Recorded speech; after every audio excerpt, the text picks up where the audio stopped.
Throw it up. Start twerking like Miley. Oh yeah. Twerking like Miley.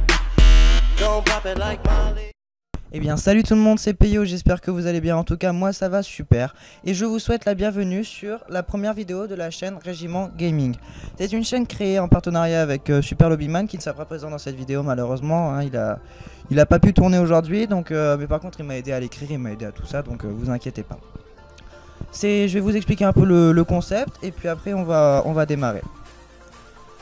Donc le concept de la chaîne, c'est qu'on va analyser des jeux au début, hein. Après on va peut-être faire d'autres choses, mais pour le moment ce qu'on va faire c'est qu'on va analyser des jeux, on va les peut-être sûrement même les tester, on va vous donner notre avis, puis comme ça vous pourrez vous faire, on va vous encourage toujours à vous faire votre propre avis, mais ça pourrait peut-être vous aider à choisir un jeu, à en acheter un, et si ça peut vous aider, bah nous on est très contents.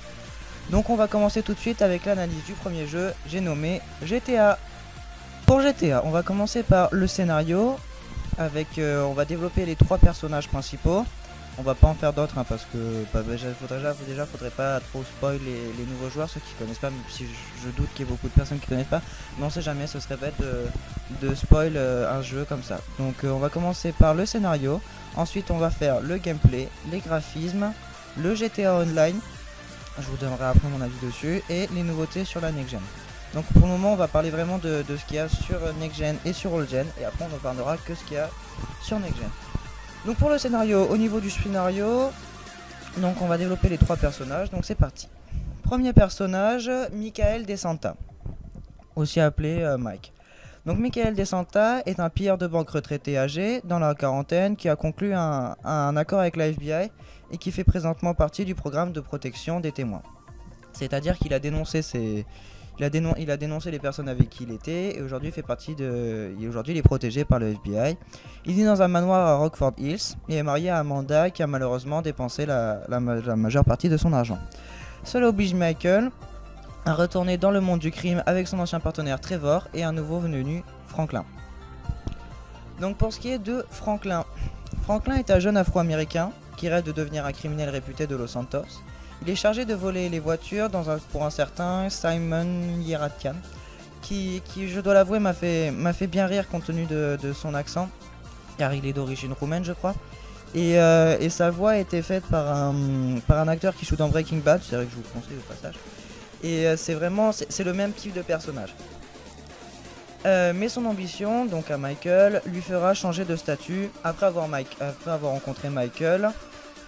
Les deux deviennent rapidement très bons amis et Franklin braqua les plus grosses entreprises aux côtés de Michael et de Trevor. Donc pour ce qui est de Trevor est un sociopathe et un ancien pilote de l'armée. Il est fondateur de Trevor Phillips Enterprise, une société qui s'occupe du trafic d'armes et de drogue. Trevor vit désormais dans une petite remorque, il vit vraiment dans la merde, c'est un vrai toxico, c'est un vrai taré. Et donc il vit dans une espèce de petite remorque, et puis quand on change de personnage on tombe sur lui soit en train de chier derrière une poubelle, soit en train de se mettre une petite seringue d'héroïne. Donc c'est pas toujours très classe, mais il passe son temps à braquer les plus grandes entreprises à côté de Michael et de Franklin. Donc pour ce qui est du scénario, c'est simple. Le premier personnage que l'on joue, c'est Franklin. Franklin qui doit voler des voitures pour Simon. Par la suite, on va rencontrer Michael en essayant de lui voler sa voiture.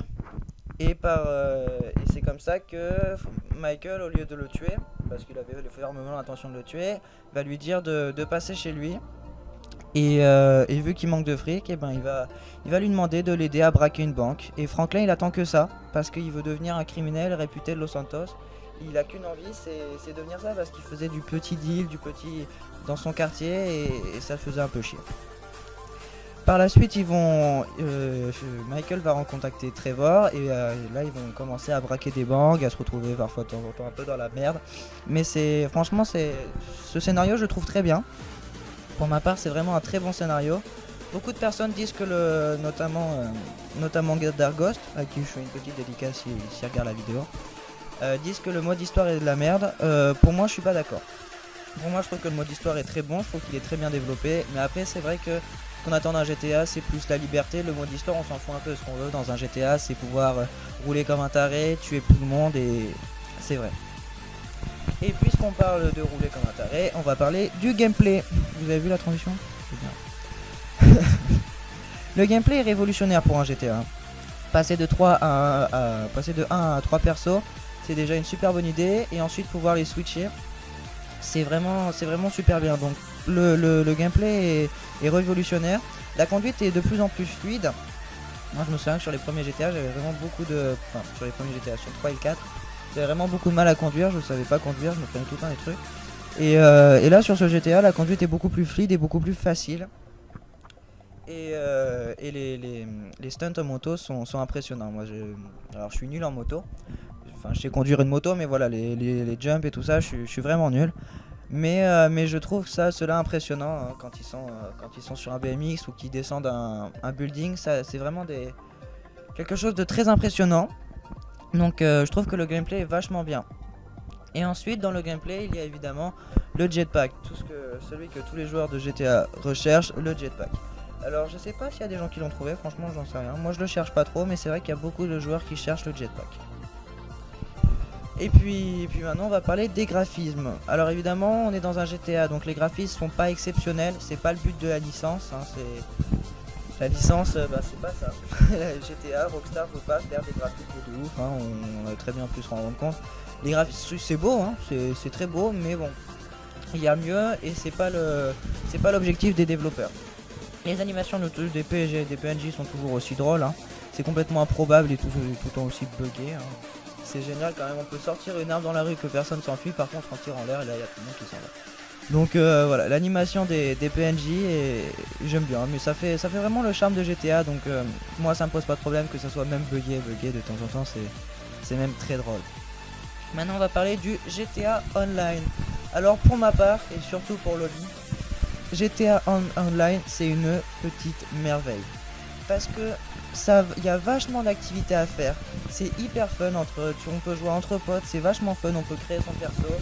Et puis surtout ce qui est vachement bien, c'est les bugs et les glitches qui ont permis à certains petits youtubeurs, et c'est pas Super Lobbyman qui va me contredire, de se faire un peu connaître. Hein, c'est ce qui a permis à Super Lobbyman notamment d'avoir ses 100 abonnés, c'est ses glitches et ses bugs hein, qu'il a montré, qui parfois sont même très utiles. Hein, on a un manque de fric, hop là on se fait un petit million et franchement c'est vachement bien et moi j'aime beaucoup ce GTA Online, malgré le fait que c'était vachement prévisible hein, les kikus, les rageux et les haters ont envahi tous les serveurs. Et c'est hyper chiant quand vous jouez d'entendre un gamin de 12 ans gueuler, en train de faire ouais pourquoi tu m'as tué. Et c'est le seul point négatif que je pourrais apporter à GTA Online. Mais c'est vraiment pas la faute du jeu, ouais, c'est la faute des personnes qui jouent. Et avoir la voix d'un gamin de 12 ans qui commence à rager, qui insulte les mères, qui insulte tout ça, franchement moi ça met hors de moi. Alors je sais que j'ai pas la voix très grave, je sais que... Mais donc je suis pas forcément très bien placé pour dire ça, j'ai entre 14 et 15 ans. Mais c'est vrai que ça m'énerve. Ça m'énerve parce que c'est un manque de maturité, c'est de la rage à l'état pur. Alors tout le monde peut rager, hein, tout le monde peut, hein, je suis le premier à rager. Mais à ce moment-là on coupe son micro, on rage tout seul et on évite d'insulter l'autre parce que ça ruine le plaisir de jouer. Donc c'était une petite parenthèse hein, sur les kikus, les rageux et autres haters. Et maintenant on va parler des nouveautés sur Next Gen. Alors pour moi la nouveauté sur Next Gen ça apporte vraiment une petite révolution. Parce que la vision en vue FPS, même si ça apporte rien de trop au jeu, c'est quand même hyper agréable, hyper fun. Je sais qu'il n'y a pas beaucoup de personnes qui aiment conduire avec la vision version FPS, mais moi j'adore conduire là-dessus, ou même un avion. On a une visibilité pourrie, mais c'est ça qui est vachement bien, on peut se mettre, on n'y voit rien. Donc c'est hyper intéressant je trouve comme concept d'avoir développé ça. J'y pensais un peu, je me disais pourquoi ils le font pas, et ils l'ont fait, et franchement c'est hyper bien. Je trouve la vue FPS, même si c'est pas, ça apporte vraiment rien au jeu en lui-même, à l'histoire, c'est pas plus pratique ou moins pratique, ou non, c'est juste, ça apporte vraiment du fun et c'est hyper agréable à jouer. Moi j'aime beaucoup. Après je sais qu'il y a des personnes qui ont un peu ragé dessus en disant ouais c'est pas agréable, je déteste machin.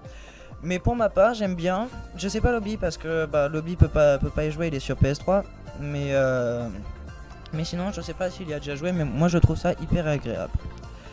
Sur ce les amis, c'est la fin de cette vidéo, merci de l'avoir suivi, ça nous fait vachement plaisir et ça me fait vachement plaisir à moi de pouvoir la faire.